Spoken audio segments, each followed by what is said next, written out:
बिस्मिल्लाहिर्रहमानिर्रहीम। अस्सलाम वालेकुम पाकिस्तान। नाज़रीन, आप देख रहे हैं आवाज़ बहावलपुर न्यूज़ चैनल और मैं हूं आपका मेज़बान अहमद महमूद। नाज़रीन, जैसा कि आप सब जानते हैं कि हम आप लोगों के लिए आज की शख्सियत प्रोग्राम लेकर आया करते हैं। आज मैं तहसील चिश्तियाँ बार एसोसिएशन में मौजूद हूँ। आज मैं आपको जिस शख्सियत का तारुफ़ करवाने जा रहा हूँ, आप कानूनदान हैं। मेरे साथ मौजूद हैं Aftab Ahmed Guraya, advocate high court. आप साबका एडिशनल प्रोसिक्यूटर जनरल पंजाब रह चुके हैं। आप general secretary Chishtian bar association रह चुके हैं। आज हम कानून के हवाले से बात करेंगे, सियासत के हवाले से बात करेंगे, चिश्तियाँ के क्या मसाइल हैं और बार एसोसिएशन के क्या मसाइल हैं। तो आइए सर से बात करते हैं। अस्सलाम वालेकुम सर। वालेकुम अस्सलाम। सर कैसे हैं आप? अल्लाह का शुक्र। सर, अगर हम तालीम के हवाले से बात करें तो दुनिया के अंदर जितने लोगों ने कामयाबी हासिल की है तालीम की वजह से की है, मैं ये पूछूंगा कि आपने अपनी इब्तदाई तालीम कहाँ से हासिल की, आपका तालीमी सिलसिला कैसा रहा? सबसे पहले तो मैं आपको चिश्तियाँ बार एसोसिएशन में वेलकम करता हूँ। Thank you sir. आप तशरीफ़ लाए यहाँ पे और हमें अपने ख्यालात के इजहार का मौका दिया। मेरा ताल्लुक़ तहसील चिश्तियाँ के एक गांव से है।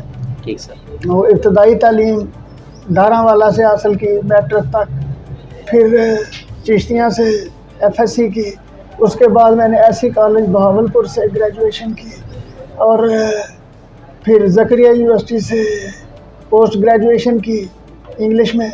उसके बाद फिर मैंने LLB किया इस्लामिया यूनिवर्सिटी से। ठीक। सर, वकील बनने का आपको शौक़ कैसे पैदा हुआ? मैंने 2-3 सर्विसेज भी की है। अच्छा। मैं रहा हूँ एक्साइज एंड टैक्सेशन इंस्पेक्टर भी रहा हूँ पब्लिक सर्विस कमीशन के जरिए। अच्छा, माशाल्लाह। और भी 1-2 सर्विसेज की, लेकिन उनमें जो मैंने देखा कि वहाँ पाबंदी है, वो नौकरी होती है, तो मैं कुछ आज़ाद रह कर करना चाहता था। अच्छा। इसलिए इसी दौरान मैंने LLB कर लिया था। तो फिर मैंने देखा कि मुझे इस तरफ आना चाहिए, एक आज़ादी है यहाँ पे इस शोबे में जी। और ये एक और चीज़ है इस शोबे में कि यहाँ रोज़ मैदान लगता है, रोज़ जंग होती है, कभी हम हारते हैं कभी जीतते हैं, तो इसका एक अपना ही मज़ा है, इसलिए मैं इस शोबे में आ गया। ठीक। सर, आप किस तरह के केस हैंडल करते हैं?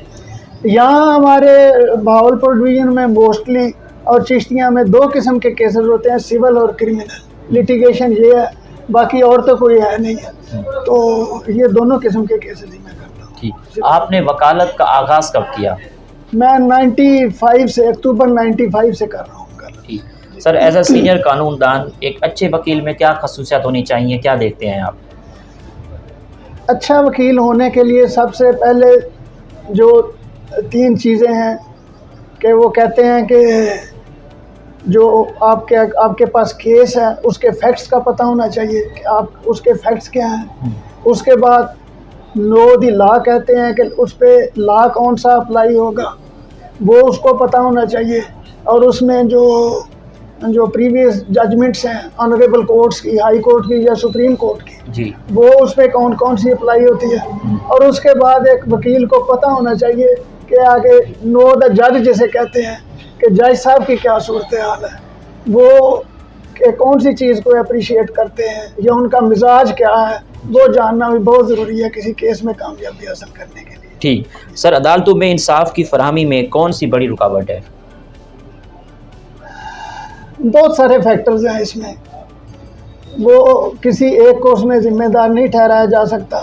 एक तो हमारे जो लिटिगेंट आते हैं, एक चाहता है जल्दी फैसला हो, दूसरा लिंगर ऑन करना चाहता है। तो जो उसमें कौंसल होते हैं उन्होंने चूँकि उसकी इंस्ट्रक्शन पे चलना होता है, तो इस वजह से लिंगर ऑन होता है। बाकी फिर कुछ जुडिशरी के भी मिसाइल हैं इसमें, जिस वजह से इंसाफ जो है वो उसकी राह में रुकावट है। कुछ पुराने कानून हैं और कानून है लेकिन उन पर अमलदारी नहीं है, इस वजह से डिले होता है इसमें।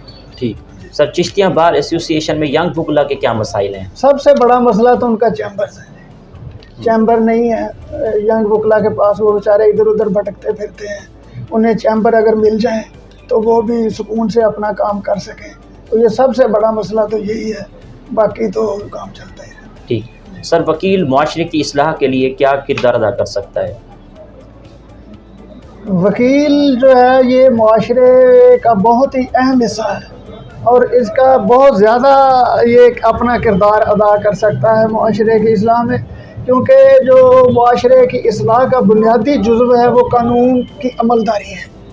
अगर कानून पे अमल हो जाए तो मुआशरा खुद ब खुद सीधा हो जाता है। तो इसमें जो हम वकला हैं, अगर हम चाहें निकलें, बाहर निकलें और कानून की अमलदारी को यकीनी बनाएं, तो कोई भी डिपार्टमेंट, कोई भी ऑफिसर और कोई भी जो है वो कानून के ख़िलाफ़ काम नहीं कर सकता, क्योंकि हमें पता है कानून क्या है क्या नहीं है। तो इससे मुआशरे में जो इस्लाह आ सकती है वो कोई और पैदा नहीं कर सकता। ठीक sir, overall Chishtiya bar association के क्या मसाइल हैं? ओवरऑल तो ऐसा कोई नहीं है यहाँ पे, बस वो यंग वकला के ही हैं, चैम्बर्स का मसला है उनका मेन, और तो बाकी मुझे कोई ऐसी नज़र नहीं आती। ठीक है सर, जब आप general secretary bar association Chishtiya रहे तो आप अपने दौर में क्या डेवलपमेंट करवाई थी? हमारे दौर में जो सबसे अहम चीज़ हुई थी वो यहाँ पे सेशन कोर्ट नहीं उस वक्त होती थी, तो हमने सेशन कोर्ट यहाँ लाने के लिए बड़ी जद्दोजहद की। उसके लिए हमने यहाँ कैंप लगाए रखा, हमने यहाँ भूख हड़ताल की और वो उस पर मजबूर होके फिर वो यहाँ सेशन कोर्ट बनी। और उसके बाद हमने लिटिगेंट शेड बनवाया, यहाँ पे लोग बेचारे धूप में बैठे रहते थे, उनके लिए पानी का इंतज़ाम किया और जो वकला के दीगर मसाइल थे उनको हल करने की कोशिश की। ठीक सर, बार और बेंच के ताल्लुक को कैसे देखते हैं? बार और बेंच का ताल्लुक मिसाली नहीं होगा तो फिर काम नहीं हो सकता। दोनों को ही जो मिलकर चलना चाहिए।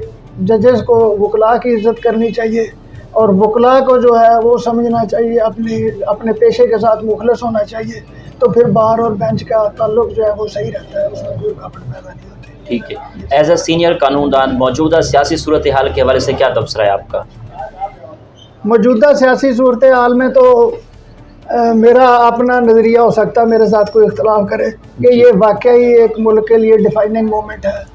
अगर ये जो इमरान खान साहब जो आज़ादी की मूवमेंट लेके चले हैं, अगर ये इस वक्त कामयाब नहीं होती तो ये एक बड़ी मुल्क की बदकिस्मती होगी, क्योंकि इस वक्त जो है ये उस वक्त था पाकिस्तान का मतलब क्या ला इलाहा इल्लल्लाह, या अब है कि पाकिस्तान का मतलब क्या ला इलाहा इल्लल्लाह। और चौधरी रहमत अली ने उस वक्त कहा था नो और नेवर, और अब भी यही पोजीशन है कि नो और नेवर।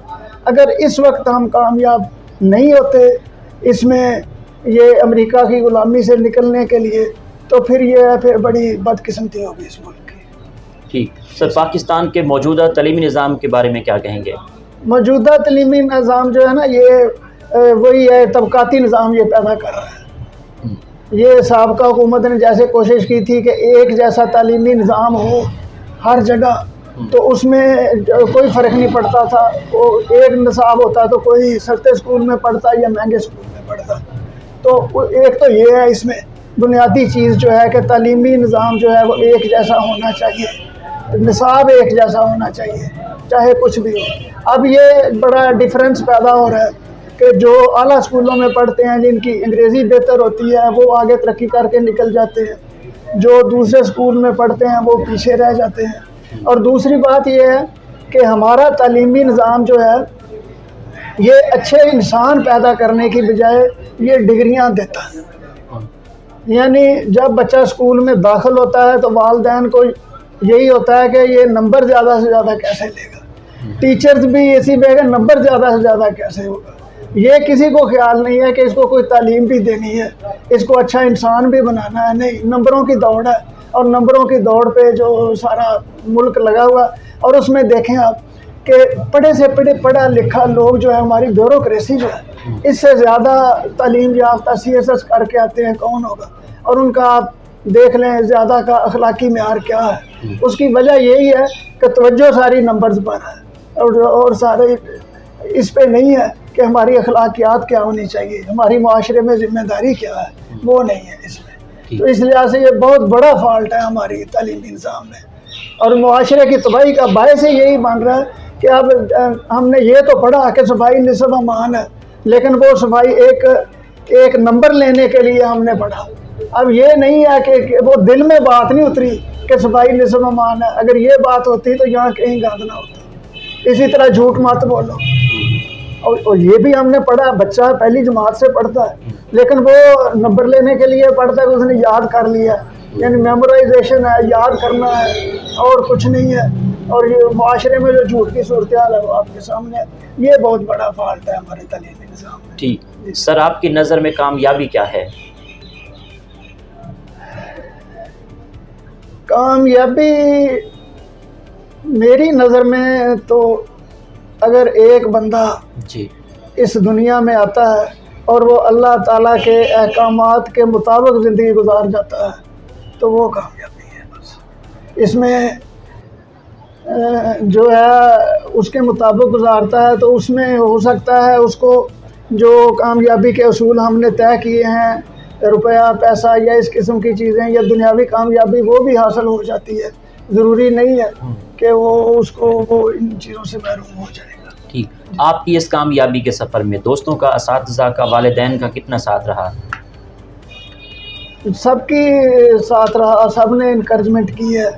और जब तक साथ ना हो वालिदैन का, दोस्तों का, असातिज़ा का, तो बंदे की कामयाबी नामुमकिन है।